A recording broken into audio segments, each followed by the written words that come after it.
Elle trembla alors qu'elle essayait de retenir son chagrin. Elle a fait de son mieux pour retrouver son calme, informant l'unité de combat que l'instructeur Fankin avait emmené la bête calamité et rempli son devoir. Elle a ordonné à toutes les unités de se diriger immédiatement vers l'emplacement indiqué et de commencer à observer les activités de la brume. Elle a demandé à tout le monde qu'une fois qu'il y aurait des signes d'approche de mutants, ils devraient immédiatement faire équipe. Et de ne laisser aucun d'entre eux en vie. Dans la vallée, Ming était assis sur un rocher, plongé dans ses pensées. Leur compréhension actuelle des bêtes nées de la brume était limitée. Ils avaient vu des bêtes de calamité capables de se déguiser en femmes civiles, une bête de calamité qui pouvait imiter l'appel à l'aide d'un humain, et la bête de renseigneur de la formation araignée. Ming croyait que son instructeur Fankin s'était sacrifié pour éloigner une bête calamité aussi puissante du terrain. Les bêtes de calamité sont nées dans le seul but de tuer. Leur atout le plus terrifiant était leur capacité à penser. Ming pensait que les bêtes calamiques commençaient à apprendre de leurs expériences. Ming fut sorti de ses pensées lorsque Luo Lin l'appela et lui dit qu'une bête mutée s'approchait de lui depuis l'ouest. Ming a commencé à voir une silhouette à travers la brume. Il attendit qu'une mouche scorpion mutée apparaisse devant lui. Ming a dit que ce n'était pas menaçant puisqu'il s'agissait juste d'un rang de serviteurs. Sur la carte, Luo Lin a vu plusieurs points rouges apparaître autour de l'emplacement de Ming. Elle a immédiatement informé Ming que les mouches scorpions mutées se matérialisaient en masse, qu'elles étaient partout et que certaines étaient derrière lui. Ming ne savait pas comment, il était sûr qu'il n'y avait rien derrière lui lorsqu'il vérifia. Lorsqu'il s'est retourné, il a vu plusieurs scorpions mutés se préparant à l'attaquer. Ming était méprisant après avoir été entouré d'un groupe de mouches scorpions mutées classées comme serviteurs. Il coupa les mouches scorpions mutées en deux avec son poing. Ming pensait que peu importe le nombre d'entre eux, il serait capable de tous les tuer. Il a tué une mouche scorpion mutée après l'autre. Après avoir tué un groupe de mouches scorpions mutées, un autre groupe est apparu et a attaqué Ming. Il n'a pas arrêté de les tuer. Ses poings rapides éliminaient toute mouche scorpion mutée qui s'approchait trop près. Ming a utilisé un point fantôme rapide pour briser l'encerclement des mouches scorpions mutantes. Les mouches scorpions mutées se sont exclamées et ont immédiatement poursuivi Ming. Il se retourna, serra le poing de sa main gauche et frappa le sol de toutes ses forces. Des lames de sable éclaboussèrent les mouches scorpions mutées, les transperçant et leur coûtant la vie. Lorsque le barrage de lames de sable s'est arrêté, Ming s'est tenu droit. Voyant que de nombreuses mouches scorpions mutées commençaient à se rassembler à nouveau, il se demanda s'il avait percé un nid de mouches. Luo Lin a dit à Ming qu'il ne serait pas capable de tuer chaque mouche scorpion mutée. Ming lui a demandé quoi faire, car il pensait qu'il ne pouvait pas s'échapper parce que les mouches scorpions mutées semblaient capables de renifler l'odeur sur son corps. Les mouches scorpions mutées continuaient à le poursuivre. Un essaim d'entre eux apparaissait encore et leur nombre augmentait considérablement. Luo Lin a dit à Ming qu'elle avait observé comment les mouches scorpions mutées apparaissaient et avait remarqué qu'elles volaient d'un certain endroit. Elle l'informa qu'ils venaient du sud. Elle a deviné qu'il y avait une tanière d'insectes dans cette zone. Il y avait déjà une douzaine de mouches scorpions mutées à l'emplacement de Ming. Il se demanda s'il y avait des centaines d'insectes dans la tanière. Luo Lin lui a dit qu'il n'y en avait pas et qu'il n'y en avait que quelques dizaines sur la carte de répartition des mutants. Elle a dit que c'était comme une usine à insectes où l'on produisait constamment des mouches scorpions. Alors que Ming ait tué les mouches scorpions mutées près de sa région, l'usine d'insectes a produit un autre lot. Ming ne pouvait pas croire à la vitesse de production. Il avait tué sans arrêt des mouches scorpions mutées, mais d'autres arrivaient déjà. S'il n'était pas là, ce ne serait qu'une question de temps avant que les mouches scorpions mutées envahissent toute la vallée. Si une armée de calamités se formait, tout le monde mourrait et leur corps serait mangé et détruit. Ming a admis qu'il avait sous-estimé les mouches scorpions mutées.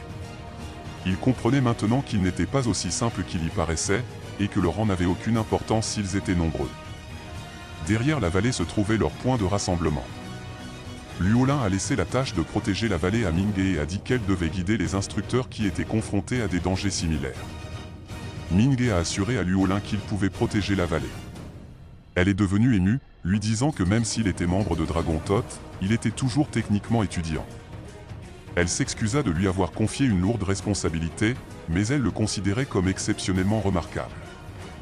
Ming a exprimé sa gratitude envers Luo Lin et les instructeurs d'être restés pour eux. Après avoir exprimé sa gratitude, il s'est immédiatement frayé un chemin à travers les dizaines de mouches scorpions mutées qui bloquaient son chemin. Ils ont été déchirés par les coups de poing consécutifs de Minghe. Quelques instants plus tard, quelque chose apparut devant lui. Cela ressemblait à une fissure dimensionnelle vu sa position. Minghe a deviné que ce devait être l'usine à insectes mentionnée par Luo Lin. Lorsqu'il s'est approché, il a vu qu'il était en réalité rond et ressemblait à un miroir. Un groupe de mouches scorpions mutées en a émergé et a immédiatement entouré Minghe. Il étouffait le vent, un geste qu'il avait appris d'un ancien camarade de classe. Il fit un pas en avant et frappa en avant, en utilisant un point de vent. Les mouches scorpions mutées ont été avalées par le point du vent, certains ont été recrachés et écrasés au sol, tandis que d'autres ont été déchirés par le courant du vent. Minghe marchait calmement vers l'étrange usine d'insectes ronds tandis que les cadavres de mouches scorpions mutées tombaient d'en haut. Lorsqu'il fut suffisamment près de l'usine à insectes, il en fit le tour et l'étudia, se demandant si c'était un passage vers une autre dimension. Alors qu'il concentrait son attention sur l'usine à insectes inconnus, quelque chose en émergea rapidement. La chose s'est avérée être une mouche scorpion mutante solitaire. Il a volé derrière Minghe et a attaqué, mais il l'a tué avec désinvolture sans même regarder, restant concentré sur l'observation de l'usine à insectes. Minghe a réalisé quelque chose lorsque la mouche est sortie du portail. Il a déterminé qu'il ne s'agissait pas d'une usine à insectes, mais d'un portail inconnu qui conduisait les bêtes du désastre vers la brume. Il a supposé que les monstres apparus dans la brume utilisaient probablement le portail devant lui. Minghe se rapprocha encore plus du portail, se demandant ce qu'il y avait de l'autre côté de ce trou de verre. Il passa sa main dans le portail mais fut choqué lorsqu'il engloutit tout son corps. Minghe a disparu de la vallée. Minghe a émergé de l'autre côté du portail inconnu et s'est retrouvé dans une grotte. Au fond de la grotte, il aperçut une lumière orange vif. Alors qu'il sortait de la grotte, ses yeux et sa bouche s'ouvrirent grands sous le choc alors qu'il observait son environnement. Minghe a eu des sueurs froides en observant les formations rocheuses flottantes avec des toiles d'araignées entre les deux, de multiples formations d'araignées habitant les rochers, des œufs de démons dispersés partout et la zone remplie de lumière orange vif et jaune. Dans le coin de la vision de Minghe, une formation d'araignées hurla tandis qu'un dragon la mordait en entier. Le dragon avait des yeux flamboyants et un front qui traversait sa colonne vertébrale. Minghe regarda le dragon voler avec arrogance dans un espace ouvert. Soudain, son expression passa de l'arrogance à la peur lorsqu'une créature volante géante vola au-dessus de lui. La taille du dragon était comparable à la dent de la créature volante géante. Minghe leva les yeux avec admiration tandis que des particules vertes glissaient de la peau de la créature volante géante et tombaient près de lui. De loin, cela ressemblait à une petite particule, mais lorsqu'elle tombait, c'était en réalité une énorme masse verte. De l'endroit où il s'est écrasé, des mouches scorpions mutées sont apparues et ont remarqué Minghe immobile près de l'entrée de la grotte. Ils se sont immédiatement envolés vers lui. À l'intérieur de Minghe, la déesse a paniqué lorsqu'elle a réalisé qu'il était entré dans cet endroit. Elle a demandé à Minghe comment il s'était retrouvé là, mais il était perdu dans ses pensées et n'a pas répondu. Plein de questions, les yeux grands ouverts, il resta immobile, murmurant pour lui-même. La déesse lui cria de se réveiller et de le ramener à la réalité. Dès que Minghe revint à lui, il entra immédiatement dans la grotte et courut désespérément vers le portail. Les mouches scorpions mutées le poursuivaient. La déesse a exhorté Minghe à partir rapidement et elle utiliserait ses pouvoirs pour détruire le trou de verre. Dès que Minghe était sur le point de franchir le portail, la déesse a utilisé sa technique d'éclatement de lumière des étoiles pour détruire le trou de verre. Pendant ce temps, ailleurs, la bête calamité mutée ressemblant à une méduse a utilisé ses tentacules pour ramasser le cadavre de Fankin. Il rapprocha le cadavre et se combina avec lui. Quelques instants plus tard, la bête calamité mutée ressemblant à une méduse s'est combinée avec succès avec le cadavre de Fankin. Du sang coulait toujours de sa bouche alors qu'il s'éloignait lentement. Un groupe d'étudiants perdus se demandait où ils étaient censés aller. S'exclama un homme du groupe lorsqu'il remarqua une silhouette derrière la brume. Alors que la silhouette se rapprochait, l'homme se réjouissait après avoir vu son instructeur Fankin. Le groupe pensait avoir été sauvé après avoir rencontré de nombreux monstres effrayants et couru jusqu'ici pour s'échapper. Un homme avec un pansement sur la joue s'est rapproché de l'instructeur Fankin et lui a demandé pourquoi elle était si silencieuse. La bouche de Fankin s'est grande ouverte alors qu'elle mordait le cou de l'homme. L'homme a essayé d'éloigner Fankin, mais sa lutte a été vaine. Lorsque Fankin l'a lâché, du sang a coulé de la blessure à son cou. L'homme est tombé au sol, essayant de couvrir la blessure pour arrêter le saignement. Les étudiants ont finalement réalisé que ce n'était pas leur instructeur. Ils ont crié et appelé à l'aide mais ont été attrapés par les tentacules de Fankin. 2 étudiantes qui n'ont pas été rattrapées se sont enfuies désespérément, mais l'étudiante aux cheveux blonds a trébuché et sa jambe a été percée par une branche d'arbre. Son camarade de classe aux cheveux noirs l'a aidé à se lever et l'a aidé à s'éloigner, laissant des traces de sang derrière eux. Des tentacules glissèrent derrière eux et ligotèrent rapidement les 2 étudiants. Fankin les a rapprochés d'elle et leur a fait un sourire effrayant. L'étudiante aux cheveux noirs avait les larmes aux yeux car elle ne pouvait pas bouger ni dire un mot parce que sa bouche était couverte. La brume recouvrait lentement la silhouette de Fankin, ainsi que les étudiants qu'elle avait attrapés. Simultanément, sur une tente, Luolin a été choquée lorsqu'elle a vu le signal de Fankin apparaître sur la carte. Elle a essayé de contacter Fankin, implorant une réponse, lui demandant si elle était blessée et lui disant de continuer à avancer pour rencontrer Ming afin qu'elle puisse demander de l'aide. Les subordonnés de Luolin se sont demandé si l'appareil fonctionnait mal depuis qu'ils ont vu le signal de Fankin disparaître, indiquant que ses signes vitaux avaient disparu. Elle était sceptique quant à savoir si c'était vraiment Fankin. Luolin lui a dit que Fankin faisait partie de leur équipe et qu'il ne pouvait pas l'abandonner si elle était encore en vie. Luolin réfléchit un instant et dit qu'elle pensait que quelque chose n'allait pas et que les risques de dysfonctionnement de l'appareil étaient faibles. Sur la base de son expérience, elle n'a pu trouver qu'une seule explication. Lorsque son subordonné a réalisé ce qu'elle pensait, son subordonné a dit que cela ne devrait pas être dans le brouillard. Luolin lui a dit qu'il valait mieux être en sécurité et voulait dire à Ming de bouger avec prudence. Cependant, s'est-elle exclamée lorsqu'elle a vu le signal de Ming disparaître de la carte. Son visage s'est assombri et ils ont pensé que Ming était peut-être mort. Presque immédiatement, le visage de Luolin s'éclaira lorsqu'elle remarqua que le signal de Ming réapparaissait sur la carte. Elle a immédiatement essayé de contacter Ming et lui a demandé de répondre. Son subordonné a remarqué que la communication était bloquée là où se trouvait Ming, pensant que quelque chose interférait avec les canaux de communication. Luolin ne pouvait s'empêcher de jurer. Entre-temps, un étudiant, accompagné du professeur Zong, est entré dans la tente. En pleurant, l'étudiant a informé Luolin que Fankin avait tué ses camarades de classe. Les yeux de Luolin s'écarquillèrent et elle appela désespérément Ming. Bien qu'elle n'ait pas reçu de réponse de Ming, elle l'a informé que Fankin, qui était contrôlé par quelque chose, se dirigeait vers lui. Elle a souligné que ce n'était pas Fankin et que la chose qui s'approchait de lui était extrêmement dangereuse. Ming s'assit par terre, tremblant et essayant de reprendre son souffle. La déesse lui avait dit qu'il avait de la chance qu'elle le réveille à temps, sinon son âme aurait été perdue.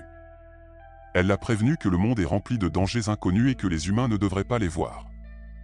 Ming a accepté, disant qu'il avait l'impression d'avoir entrevu un enfer littéral. La déesse essaya de lui remonter le moral, lui disant qu'une fois qu'il serait assez fort, ces endroits ne seraient plus rien pour lui. Ming ferma les yeux et expira ses inquiétudes, déterminé à ne pas laisser sa peur l'empêcher d'avancer. Depuis l'appareil de communication, Ming a entendu des sons inaudibles. Il s'est rendu compte que sa décision irréfléchie avait provoqué sa rupture. Il a essayé de le modifier un peu, mais en vain. Soudain, il entendit un pas derrière lui.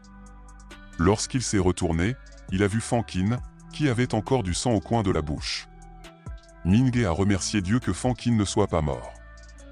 Elle a affirmé avoir été blessée et a demandé à Ming de l'aider. Il remarqua que ses yeux dégoulinaient de sang et lui posa des questions.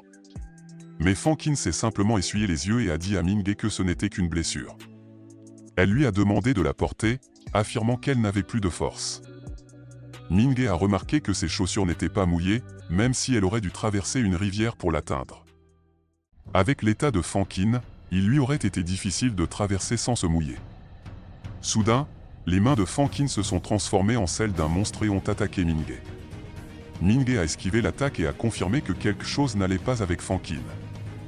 Elle s'est lentement transformée en une bête de calamité mutante ressemblant à une méduse, et quand Ming a vu son visage, il s'est immédiatement souvenu du monstre dans le train. Il s'est rendu compte que la bête calamité ressemblant à une méduse aurait pu vouloir avaler l'agent du train pour se combiner avec son corps, se fondre dans les gens à bord du train et continuer sa destruction. Ming a deviné que son instructeur Fankin était déjà mort et que la bête calamité ressemblant à une méduse avait avalé son cadavre, se transformant en l'apparence de Fankin. Il réalisa à quel point le monstre était sinistre. S'il n'avait pas vu ses yeux rouge sang, il n'aurait pas été aussi sur ses gardes. La bête calamité ressemblant à une méduse a souri à Ming, utilisant la voix de Fankin pour lui dire que son instructeur avait un goût sucré. Minghe ne pouvait pas pardonner au monstre d'avoir manqué de respect à son instructeur Fankin. Le monstre balança ses bras vers Minghe, exprimant sa haine et sa peur envers les humains. Minghe se pencha en arrière pour échapper aux attaques du monstre. Il remarqua que ses schémas d'attaque étaient très similaires à ceux des arbres démoniaques dans la salle d'entraînement de leur école. Minghe était heureux d'avoir suivi son entraînement. Il savait qu'il lui fallait juste trouver un espace entre ses attaques et sa contre-attaque. Minghe a sauté sur une branche et a cherché le bon support pour son poing mystique. Il comprit qu'une technique de poing ordinaire ne serait pas capable de tuer la bête calamité ressemblant à une méduse. La bête calamité mutante ressemblant à une méduse a poursuivi Minghe et a continué son barrage d'attaque destructrice. Il a utilisé ses cheveux et ses bras pour l'attaquer, et les rochers et les arbres ont été coupés et brisés en morceaux. Le monstre a remercié Fankin, disant qu'après l'avoir absorbé, il était devenu plus fort et prévoyait d'absorber Minghe pour devenir encore plus fort. Les environs ont été dévastés. La forêt était désormais un espace ouvert et le monstre continuait de parler de devenir plus fort. Minghe a attrapé de la terre en dessous de lui et l'a lancé vers le monstre lorsqu'il a bondi vers lui, utilisant sa technique de gravat volant pour le repousser. Le médium de son poing mystique n'était pas assez épais pour tuer le monstre, mais il savait qu'il ne pouvait pas abandonner. Le monstre se moqua de lui demandant si c'était tout ce qu'il pouvait faire. Il a sprinté vers Minghe et lui a dit, en tant qu'instructeur, qu'elle était déçue. Minghe a posé ses deux mains au sol et a absorbé la terre pour améliorer la durabilité de ses bras. Il utilisa ses bras pour bloquer les attaques consécutives du monstre. Le monstre a mentionné que la façon dont les humains se battent est si prévisible, comme pour prouver son point de vue, il a prédit que Minghe se retirerait après avoir utilisé la barre oblique verticale de Fankin. Minghe s'est retiré pour éviter le coup. Alors qu'il reculait, il remarqua un tentacule émergeant du sol derrière lui. Il était trop tard pour qu'il puisse esquiver et son pied gauche glissa, le faisant tomber en avant. Le tentacule acéré a blessé Minghe au dos, et il aurait pu mourir immédiatement sans sa chance. Le monstre a rétracté son tentacule, admirant la chance de Minghe après avoir esquivé toutes ses attaques. Il lécha le sang sur le tentacule qui avait blessé Minghe, commentant que son sang était robuste et qu'il pensait qu'il serait meilleur que Fankin. Minghe a exprimé son dégoût envers le monstre, sachant qu'il était encore loin d'utiliser son art ultime de l'âme. Le monstre était capable de prédire ses mouvements et Minghe a décidé de se tenir à distance de lui. Il cherchait désespérément un médium capable de tuer le monstre, mais la terre ordinaire ne suffisait pas. Pendant que Minghe était occupé à regarder autour de lui, le tentacule du monstre glissa sous la surface du sol, visant à percer le front de Minghe. Minghe se pencha en arrière pour esquiver le tentacule acéré. Le monstre sourit, il y avait en fait 3 de ces tentacules qui glissaient sous terre. Minghe a fait le poirier pour échapper aux 2 tentacules dépassant derrière lui, mais l'un des tentacules lui a blessé le dos. Il s'éloigna des tentacules, mais ceux-ci le poursuivirent. Alors qu'il poursuivait Minghe, des minéraux souterrains furent jetés en l'air par eux. Minghe a remarqué une petite quantité d'obsidienne parmi les minéraux, qui est 10 fois plus résistante que le minéral moyen. Lors de l'entraînement matinal avec l'instructeur, il s'est rappelé qu'au fond de la vallée, près d'un mur, se trouvait une mine d'obsidienne. Même si le brouillard était trop épais pour qu'il puisse voir correctement l'entrée, il se souvenait qu'il y avait un arbre flétri autour de cette zone. Pendant que Minghe esquivait les 3 tentacules, 3 autres tentacules sont sortis en dessous de lui. Il sauta par-dessus une branche, puis à nouveau pour s'éloigner des tentacules et avoir une vue plus large de la zone. Minghe s'est senti bien quand il a vu l'arbre se flétrir. Le monstre est apparu derrière Minghe, et il a couru pendant que le monstre le poursuivait. Le monstre voulait vraiment dévorer Minghe. Minghe se tenait sur la branche de l'arbre flétri et cherchait la mine d'obsidienne. Lorsqu'il a vu la mine, il a immédiatement sauté par-dessus et a touché un gigantesque morceau d'obsidienne. Son poing absorba l'obsidienne et le monstre se dirigea avec confiance vers Minghe. Minghe avait l'air intimidant quand il regardait par-dessus son épaule. Le monstre a vu le poing de Minghe, mais il n'a pas eu peur. Cela disait à Minghe que son poing ne pourrait pas la blesser. Minghe a défié le monstre d'essayer de prendre son attaque de front. Il a frappé le sol en dessous de lui avec son poing droit, et une fissure sur le sol s'est glissée de Minghe jusqu'au monstre. Quelque chose sortit sous le monstre, éclaboussant la terre environnante. Lorsque la poussière s'est lentement retombée, d'énormes pointes d'obsidienne ont pu être vues. Le monstre était suspendu alors que son estomac était percé par une énorme pointe d'obsidienne. Ming-Ge se dirigea lentement vers le monstre et exprima sa colère à son égard. Le monstre ne savait pas comment Ming-Ge lui avait fait cela, et Ming-Ge a dit au monstre que peu importe ce qu'ils étaient et quelle que soit la force qu'ils avaient rassemblée dans leur royaume des monstres, s'ils osaient envahir les lieux où vivent les humains, il a promis de détruire chacun d'entre eux. Le monstre a dit à Ming-Ge qu'il ne pourrait jamais échapper vivant à la brume calamiteuse.